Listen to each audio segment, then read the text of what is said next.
Mas lalong umingay ang usap-usapan sa social media matapos mapansin ng mga netizen ang umano'y pagbabago sa caption ng post ni Alex Gonzaga na ngayon ay iniuugnay sa posibilidad na siya ay buntis.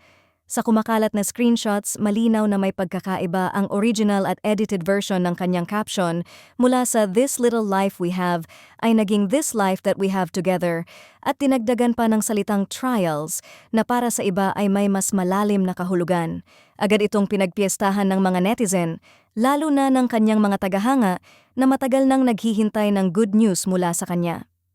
Ayon sa ilan, hindi raw basta-basta ang paggamit ng salitang "little life" dahil madalas itong ginagamit bilang subtle hint sa pagbubuntis.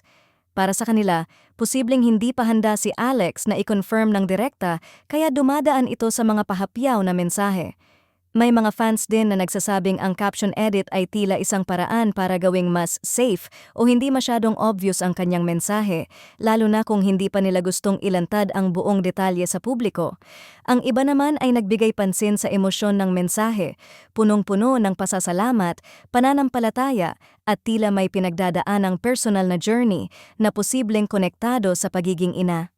Sa kabilang banda, may ilang netizens ang nananatiling maingat sa pagbibigay ng konklusyon. Para sa kanila, maaring simpleng expression lamang ito ng faith ni Alex, lalo na't kilala siya sa pagiging open tungkol sa kanyang spiritual life at relasyon sa Diyos. Hindi rin ito ang unang pagkakataon na ang isang simpleng caption ay nabibigyan ng mas malalim na interpretasyon ng publiko. Dagdag pa sa intriga ang mabilis na pag-edit ng caption na para sa iba ay indikasyon na may nais baguhin o linawin ang aktres. Ngunit para naman sa iba, normal lamang ito at hindi dapat bigyan ng masyadong malaking kahulugan. Gayunpaman, hindi maikakaila na sa mundo ng showbiz, bawat galaw, lalo na ng isang kilalang personalidad tulad ni Alex, ay agad napapansin at napag-uusapan.